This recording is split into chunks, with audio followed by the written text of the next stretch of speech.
Boys, back out here. I got a few things I gotta do before Jared gets here. I have a new clutch slave cylinder that I want to do, just because I think that's where it's leaking from. And I mean, they're like 40 bucks, so why not try that? It still doesn't make any sense that oil's all that dirty. It's not leaking anywhere. There's nothing wrong with this. It still hasn't leaked any out. I just don't understand why it got air in the lines. Oh yeah, dude, that looks so much better. Mine definitely doesn't come out that far. Okay, so mine is messed up. Mine's all caved in.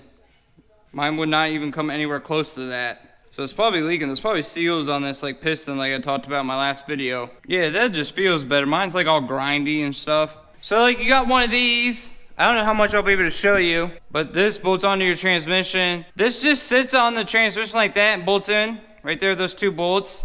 And then when you press your clutch, it forces this piston out, which pushes your fork, which pushes up against your pressure plate on your clutch. All right, it's been like a good 2.5 hours. The last time I changed this out, I must have left the tools in the engine bay because I cannot find that 12 mil socket and that extension anywhere. Such a rookie move. I was just excited to get the car out. I guarantee you I left it sitting right there on the intake or up here. I've looked everywhere. I've had this up in the air. I've searched everywhere. I just went and walked up the street. There's no way I'm gonna find it. It probably fell off like when I got on it that one time. I mean, I got other 12 mils, but that was my favorite socket. But this is out, by the way. So here's the old one. Why don't you guys see, look, I pulled that out. That does not come up anywhere near as far as the other one does. It's like moving super, super, super slow. This thing's toasted. Alright, let me get my fluid and start flushing this thing. I want to get all this fluid out, replace it with all new .4.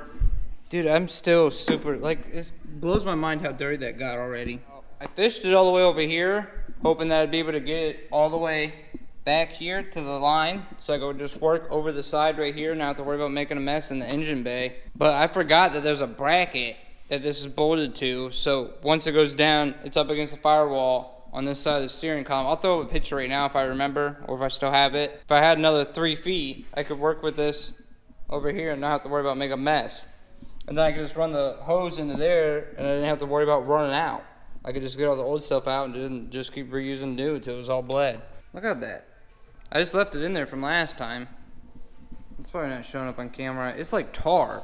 Like, I don't know how. I flushed that whole thing so many times. Look at that, there's chunks in there. I'm gonna get all this out before I even hook up that new one. I'm gonna flush this old one till it's completely clean, because I don't want a chance of getting any of that in my new one. Okay, let's just get all this out. Let's get a rag just in case I make a mess. Okay, I got a couple rags and a few paper towels. I just wanna try not to make a big old mess. I got a syringe, I should suck it out of there. Yeah, let me do that. I just broke the syringe. I'm an idiot. Today's not my day. I'm just getting crankier and crankier. Whatever. Let's just keep vacuuming.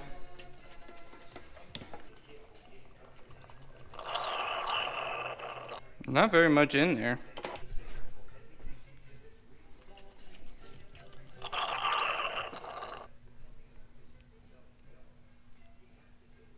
Alright, let me get down there and clean that up.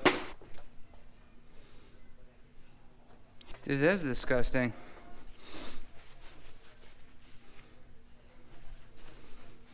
It was looking a lot better. I doubt you guys can see. Probably should have showed you before. I'm gonna probably use this whole one of these, just keep flushing this.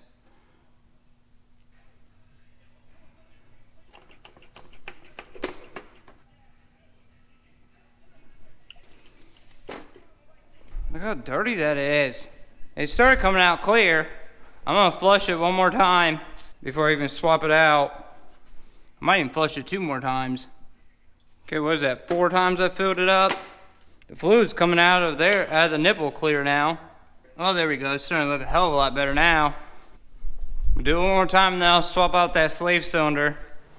Here's the new one. You can switch out this whole banjo bolt thing, or you can switch out the line. I think I'm just gonna switch out the line. The only problem I might have is that I don't know if I'm gonna be able to get it back in the car with the line right there. The line might come off. and block where that bolt goes. It goes like that. I need to stay that way. Because you can see the way they did this banjo bolt, they ended up loosening this up and twisting it so it went that way. I don't know, let me get this one apart. You just gotta get that off. Okay, for some reason this line, which I think is from 3SX, it was on the car when I got it. This is a 1/2 inch. As long as it stays higher than that, it shouldn't leak. Try to get it over here so it does drip. Now I gotta get this nipple off. I can't tell if that's rust or if someone put RTV on here. You shouldn't have to put any RTV on this. They're flared. That might be it. Someone might put RTV on this when they put it in, and I've just been sucking in RTV. Because brake fluid will eat RTV. You don't need RTV or Teflon tape or anything on these. These are all like bubble flared like brake lines. Yeah, don't put RTV on your brake lines. I mean, maybe I'm wrong. Maybe someone's laughing at me right now. But I would think brake fluid would eat RTV. That's probably why my fluid changed with no use. I mean, 30 miles. Yeah, look, this RTV is just coming right off because it's already been eaten. Look, now that I got them out of the car, you see how they had that one facing that way? Can't tell if I need to do that. They might have did that so you can get to it in the car. Because now that line's gonna connect here, and it's gonna go 90 some way. Hopefully I can get it tight to where it goes 90 that way. Because if it goes 90 straight down, it's going to block my bolt hole. Oh, that spins. I can put this line wherever I want. What was I freaking out about? Everything I just said is dumb. Don't listen to anything I say ever again. I'm going to clean that out real quick. There's silicone in here. Okay, I just test fitted it to see which way I want it to go. Because I also got this trans sensor I gotta worry about. You guys can't see anything. I don't even know why I'm recording for you right now. There's a sensor on top of like the trans axle, and it can't hit that either. If I have it perfectly going out the side, I won't be able to get that off if I ever have to get that out. Okay, this hard line that goes at 90 needs to be on like that. 90 and straight up so you can still get to the bolts, and it misses your transaxle sensor or transmission sensor, whatever that is on the back. If it goes any other way, you'll run into that sensor or you'll block the bolt to get it on. That's probably why they turned this whole thing on the old one. The kid that had this car before me, you see how he just turned that whole thing instead of coming out straight, it goes up that way.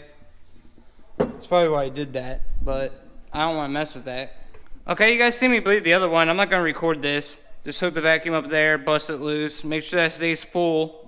Okay, it's down there, everything's hooked up. If you run that line, like I said, back towards this way, but up, if you got the same hard line, it makes it bend so it stays tight up against the firewall. Just a little heads up, let's see how this feels.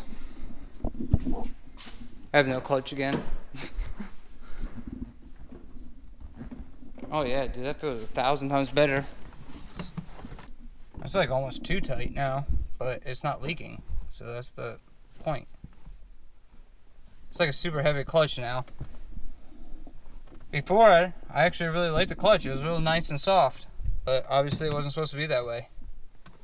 I might actually end up hooking that vacuum line up to it, because right now I don't have any vacuum going to the clutch booster. I don't know, I need a buddy here to press it and me look at it. And I kind of just pretty much had to start it up and drive it again to see how it feels. This is super heavy clutch now though. Like 50% heavier than it was. Actually starting to wonder if I got something wrapped around the fork. Nope. Mine's all good. Ours all good. It's just the heavy stage 2 clutch. So crazy how just that thing right there, it probably just had a small hole in it. Every time I pressed it, it leaked a little bit, because that was, I'm not joking you, 50% lighter to press before now. Well, if you clicked on this video because you needed help or wanted to know how to do your clutch slave cylinder, hopefully it helped you out. Don't forget to hit that like button, subscribe if you're not subscribed. If you are new and you need help with something else, just go through my channel. I've done videos from how to do your fuel pump all the way to pistons and rings. Everything on this car I believe I've done a video on almost. I think that's going to be the end of this one. Oh, and my normal subscribers, Jared wasn't able to make it down, something came up, and hopefully he'll still be able to make it down this weekend. But there's a couple little things here and there I should do before he gets here anyways. I want to weld in that temp sensor to the Y pipe. So we're gonna do that. And I'll probably just do a video on how to do the cast, because if you read the forums, a bunch of people are saying it doesn't matter which way it goes in, and it definitely matters. And set the timing to 5 degrees, change the plugs, and just have everything 100% for when he gets here. All we gotta do is hop in it, take it down the street, and start tuning. Just make it as easy as possible on him. I will see you guys in the next one. See ya.